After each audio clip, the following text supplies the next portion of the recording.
Welcome to Narratives and Nightcaps, Books, Beverages, and Author Conversations. Today I'm joined by author Amy DeBellis, whose debut novel, All Our Tomorrows, releases this month on February 25th. Welcome, Amy. Thanks. I'm excited to be here. I'm so excited to talk with you. Thanks so much for sharing your book with us. I enjoyed it so much. I don't know if it's timing, but I really needed that in this space that I'm in. So I'm super honored to have been able to read it and really excited to talk with you about it. But before we get into that, tell me a little bit about what's in your cup lately. Do you have a nightcap? Are you a coffee person, tea person? What is your drink? I'm primarily a coffee person. I've never liked tea. I really only drink coffee or water. I love iced coffee, even in the winter, with usually oat milk or almond milk. Oh, same here. I'm like a vanilla iced coffee with oat milk person for Yeah. sure. Yeah. So I can definitely get that, and I need my caffeine daily and in a scary amount. Cool. Well, did coffee fuel your writing for this book too? I actually drink decaf coffee now because I can't tolerate caffeine due to a chronic illness. Oh my But goodness. yeah, I'm used to it. But when I first wrote I wrote the first draft in 2020, I could still drink coffee, so I was an all-day coffee drinker, and that probably did fuel me. But now I just have to rely on like willpower. I mean, I feel like that's a special sort of strength though. So that's a good quality. That's a good thing. I honestly should probably make the switch. So it maybe you're gonna inspire me to do that a little bit. Well, I want to get into what inspired this and everything, but first, for everyone that hasn't had a chance to read it since it's not out just yet, what is All Our Tomorrows about? So it's about three young women, and they're all from very different backgrounds, and they're all trying to make it in a near future New York City.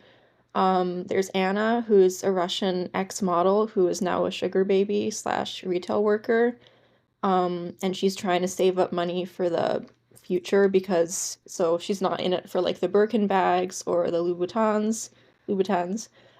She's in it to send money to her parents who are back in Russia and they're pretty poor. And she also wants to create a buffer against the climate changes of the future. And Gemma is a British international student at NYU who is mourning the recent death of her mother, and she wants to become an influencer, but she doesn't really know how to start.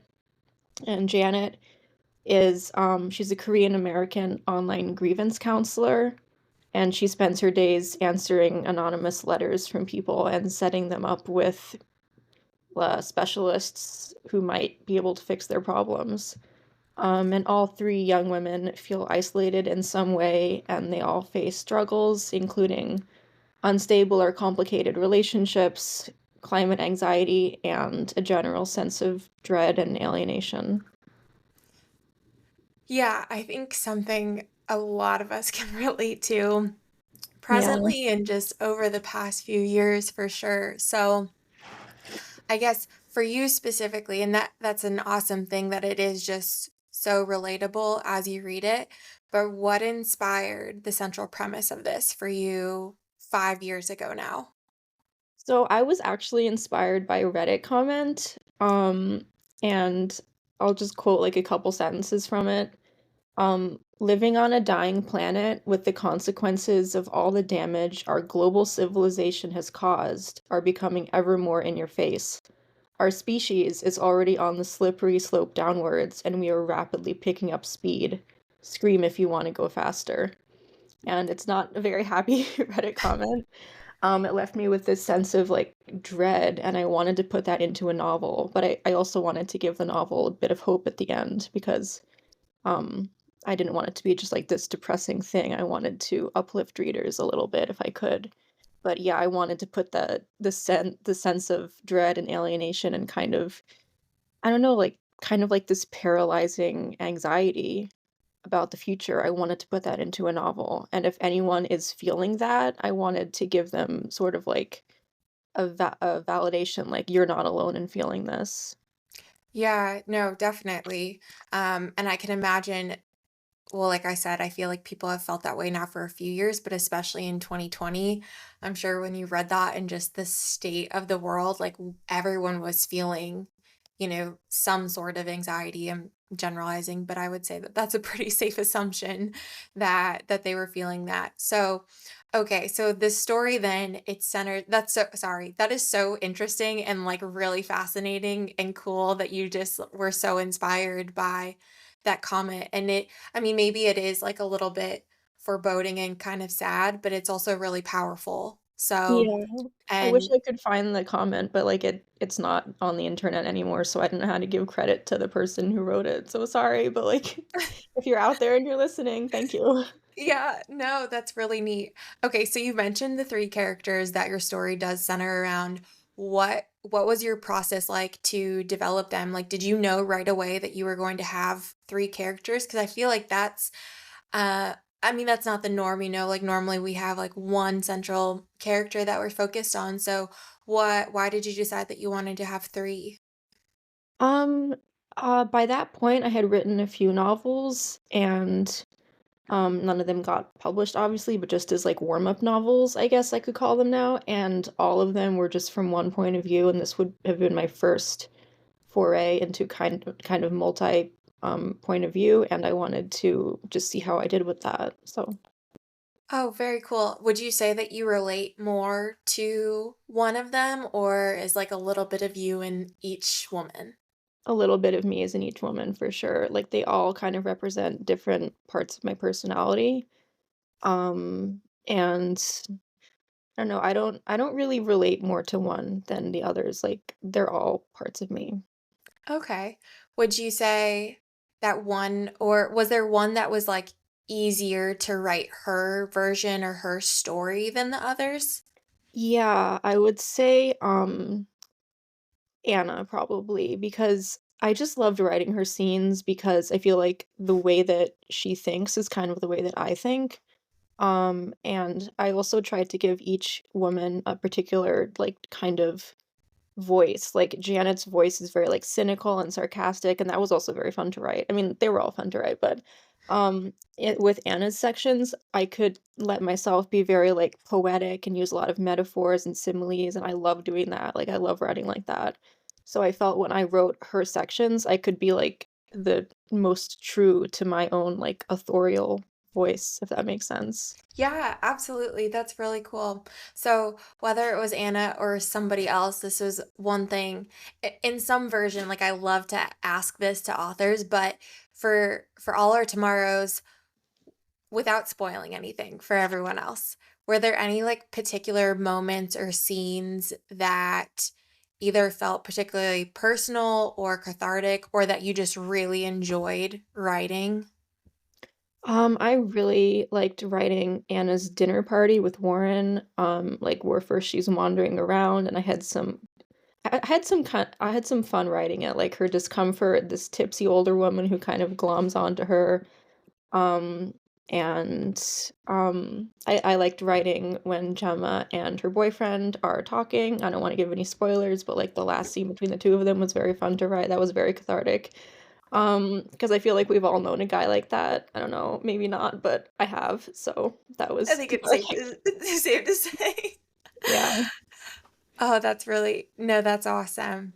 Um, what what challenges did you face while writing? I want to come back to like the publishing part specifically, but like what obstacles did you face with writing this story and I guess how did you overcome those?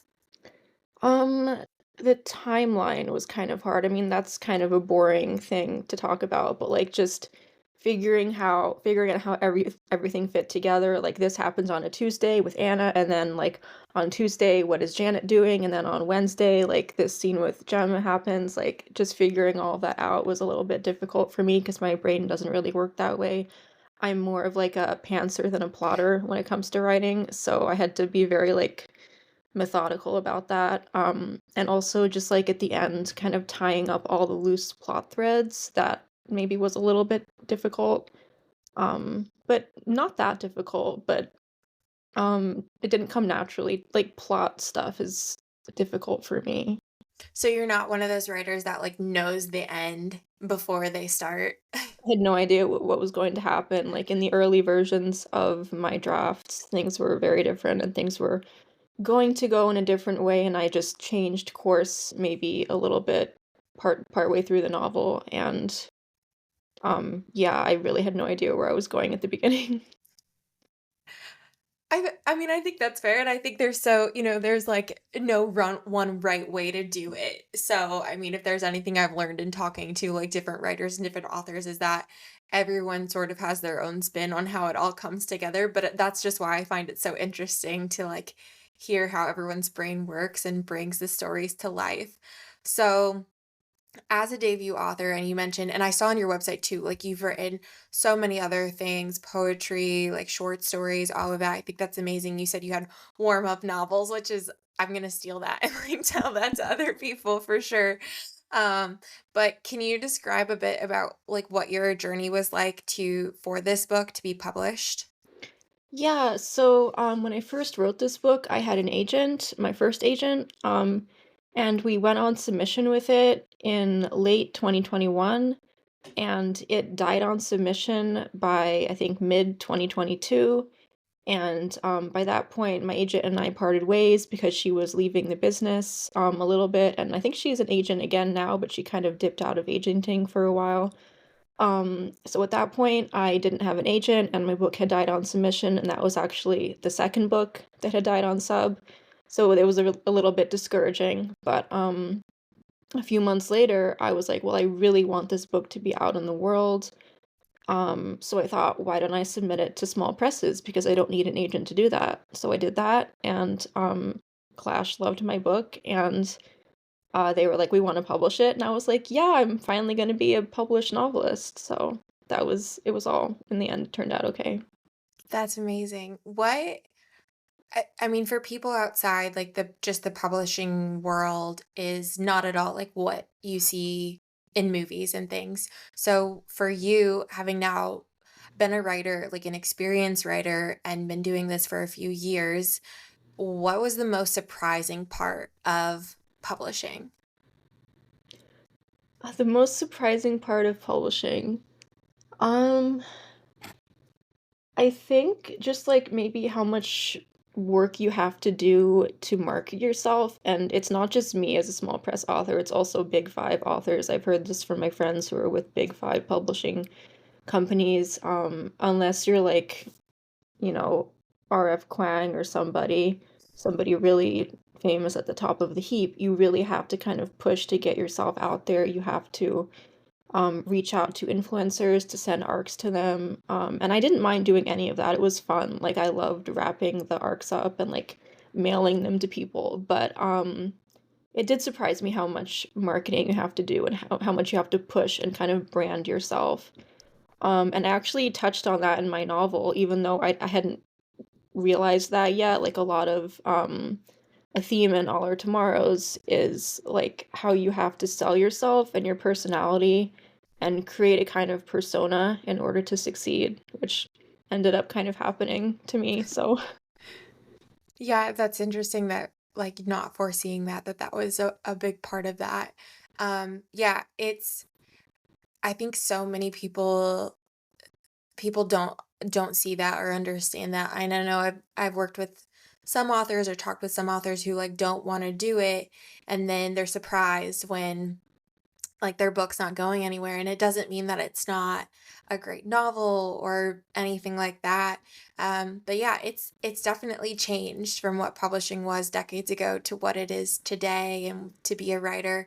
But the nice thing about it too is and like you're representing that there are so many different paths to become an author and a published author, and like staying determined and committed to that if it's what you really want, like that's really neat. So with all of the writing you have done, did you always know that you wanted to be an author, that you wanted to have a novel published? yeah, I finished writing my first novel. I'm putting novel in like quotation marks because it was so bad when I was 14 and I actually queried it a little bit, but I had no idea what I was doing. I got like the word count wrong somehow. I don't know how I did that, but From that day forward, I knew I wanted to be an author, but it was a long time coming. And I feel like with publishing, you can go online and you can find articles like how I got a six-figure deal, like right out of college, or, how I signed, how my book sold on auction in 2 weeks, and that doesn't normally happen. And if it does, it's very rare. And I feel like if you're an aspiring author and you're looking for motivation and success stories, you want to read those stories. You don't want to read the story, which is like, I wrote 10 warm-up novels and finally sold my first novel after like 10 years of wanting to be an author. Like, because it's not that, sparkly and brilliant and shiny, but it is realistic for a lot of authors at least. Maybe not like the 1%, but No, I mean, I would say the majority. The other thing too is like, I just don't know that it's always talked about, because there are several authors like come to mind that we've had the like amazing opportunity to meet with them because of this podcast. But like, there are so many that you talk to, and from the outside, it's like everyone sees their success, but they don't know that they spent, 10 years working and writing and wrote five other books that never went anywhere and have had multiple agents. So I don't know that I think more and more like people are talking about it, which is amazing, but it there is that 1%. There is the 1% that happens, but I think to your point, it's important to be realistic about it, but then also like not give up because that's I mean, how most people get published is just because they stay really committed to it. They continue to learn and adapt. I think that's really cool that you like did it at 14, just like had so much courage to be like, I'm gonna do this and share my words. And I think that's really, really neat. So as you're here in this moment, and like I know we're only a couple weeks out from your book being released. How do you feel? um, I feel really excited. I also feel like I've spent the last year being so excited that I'm less excited now than I should be. I mean, I'm just like, I don't know, it just seems kind of surreal. I can't wait to actually go into a bookstore and see my book on the shelves. There's a local bookstore near me that I know is gonna stock it, so I'll go there. Um, but yeah, like I remember thinking like, oh my God, it's only 8 months until my book comes out, and it seems like so recently that I was thinking that, and now it's like 2.5 weeks, and it's like the time just flew by. And I know Yeah. like January for me, January was like the longest month ever for like many reasons, Oh my but gosh. it Amy, also it was seems 3 years long. Like, it also seems like time has just flown by in relation to when my book is going to come out. So very cool. You said like an independent bookstore near you is are you gonna have it? Do you have are you doing any events or signings or gonna celebrate with friends or family or anything? my publisher is actually coming over to my house. I'm because of my chronic illness, I'm mostly housebound.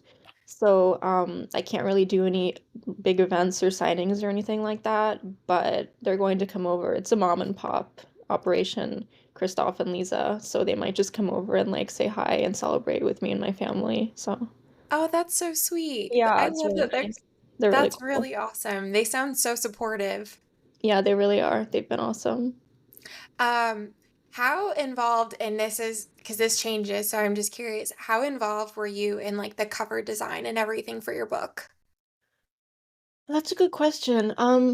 I remember that the cover designer, Joel, had some ideas and he was running them by me and Christoph and Lisa in a group chat.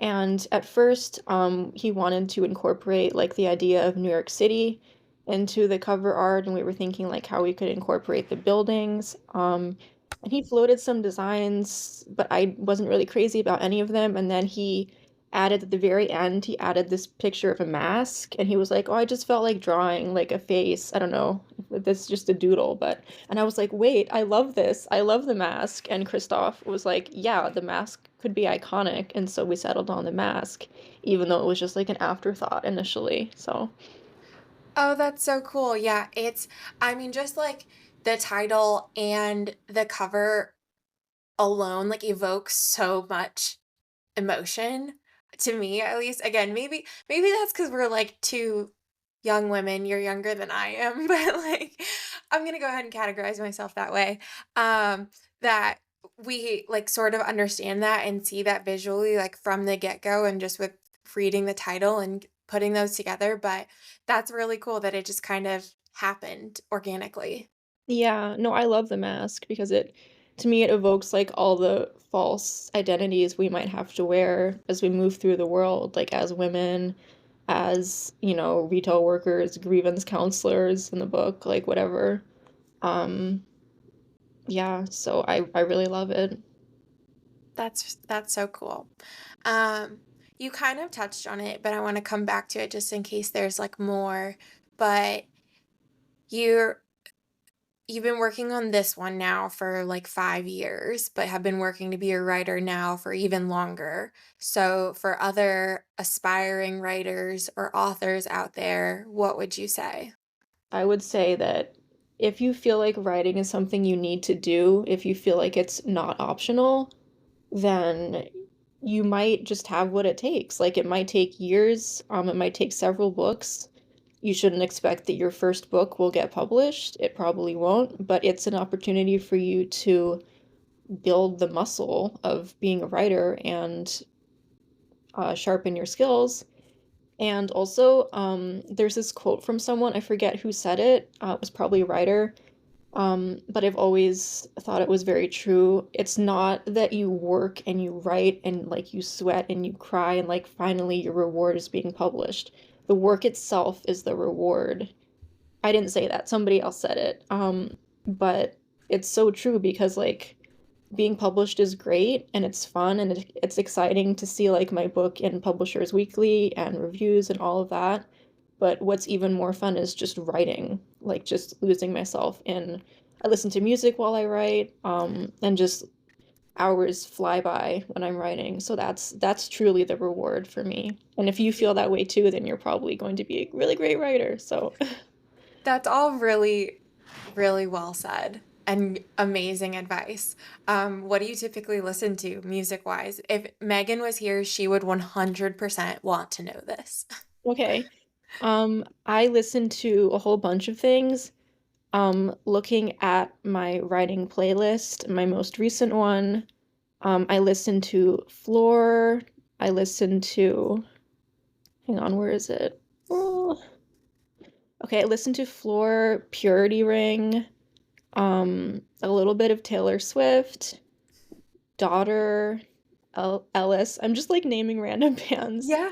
I love Talos, um, Frownline. I love a lot of their songs. Sea Lemon. It's all pretty obscure stuff.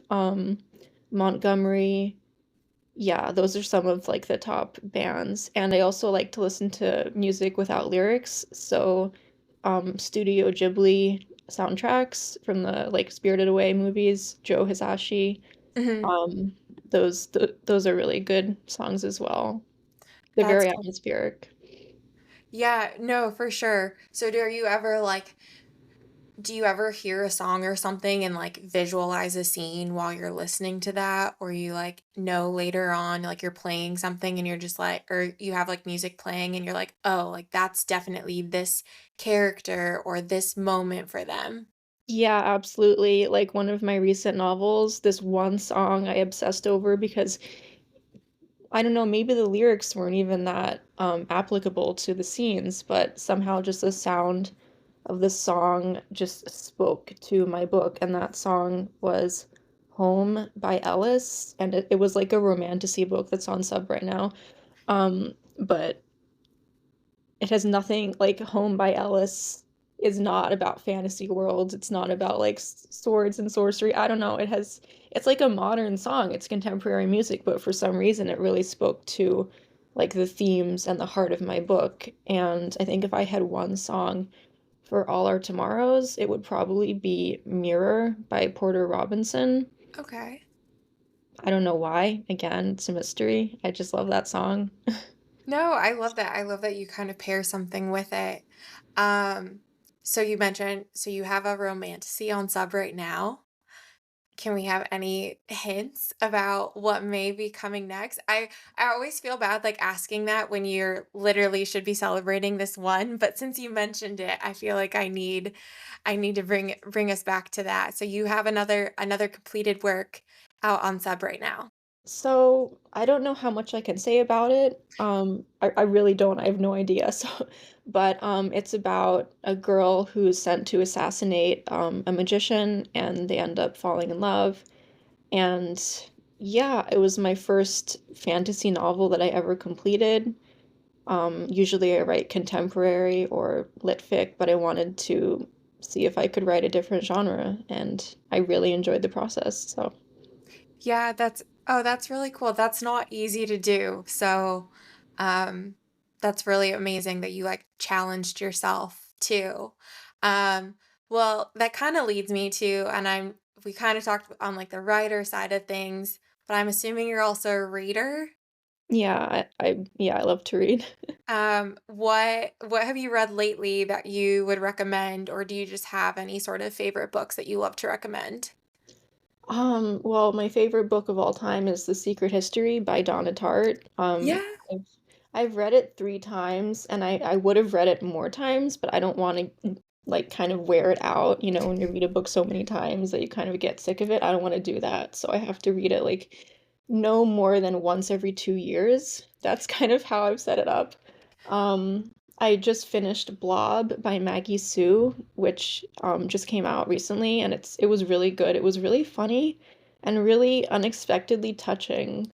It's about a girl who finds a blob of like gelatin or something by a trash can, and she takes it home, and it turns into like a man, like a very handsome man, and she have you heard of it? No, I haven't. Yeah, you look very surprised, but it kind of grows into like the boy of her dreams.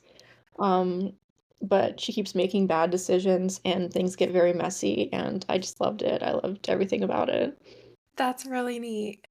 Yeah, also another one of my favorite books, I might be seeing it behind you actually, is A Little Life Oh, by, yeah, but I yeah. haven't read it yet. Oh, well, you need to prepare yourself.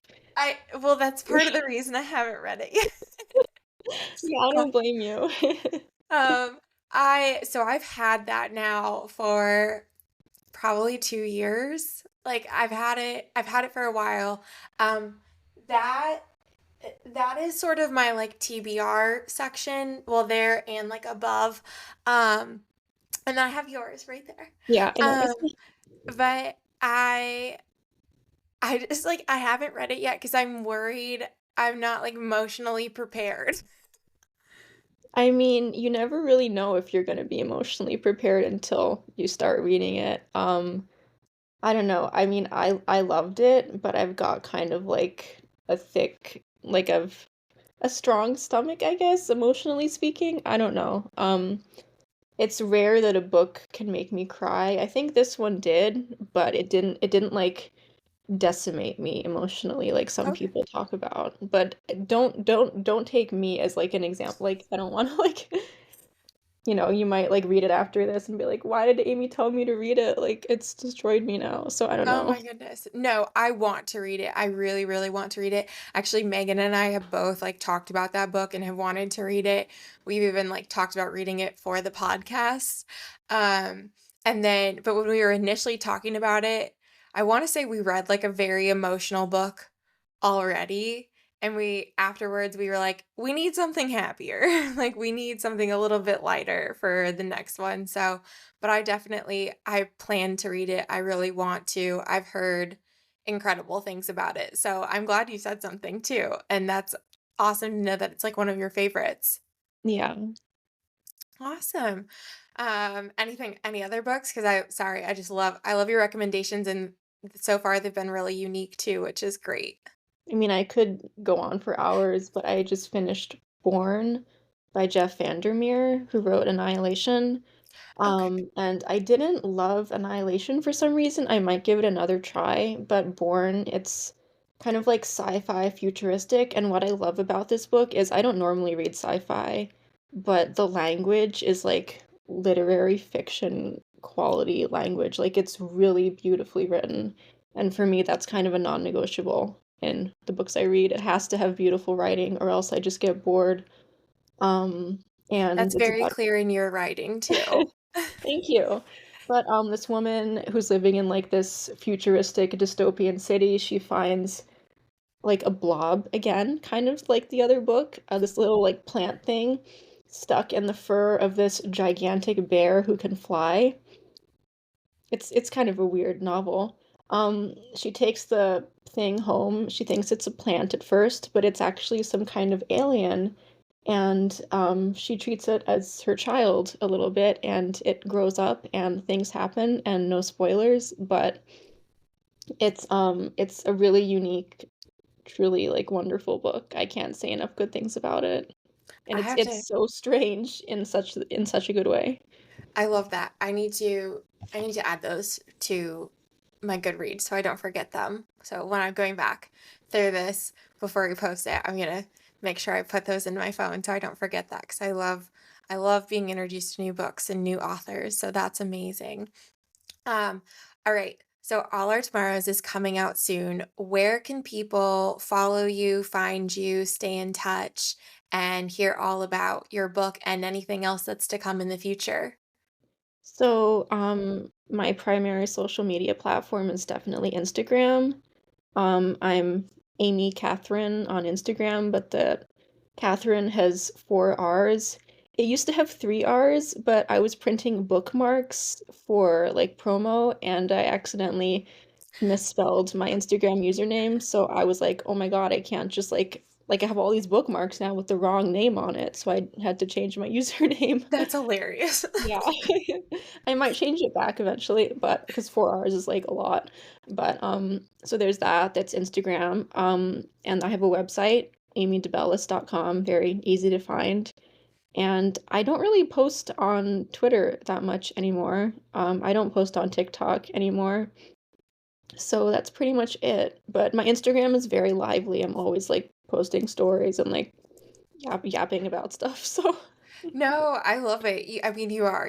You're always talking about your book, of course, which is super exciting, but then it's really awesome to see your voice like around other topics too that are super important to you and impactful for other people. So, we'll definitely link to your Instagram in the podcast notes as well as anything that we of course post so people can easily see it from there. I'll also share your website too because um I know that you have a lot of links to your other writings on there too, so that anyone that's interested in looking at some of that can easily find that. Amy, I'm so excited for you. Like, congratulations on just reaching this like huge milestone that uh I mean not many people do, but it's amazing to see. And this is if you are a young woman today, like it's a must read. It's a must read and so relatable. Like you'll definitely see yourself in one, if not all of the characters in some way, shape, or form. So highly recommend. Um, yeah. Anything else you want to add? no, I'm just thank you so much for hyping my book so much and for being such a great interviewer on this podcast. Oh, no, thank you. Thank you for your time. Thank you for joining us. You'll have to come back in the future, please. Awesome, that sounds great. Thank you so much. Cheers. Cheers.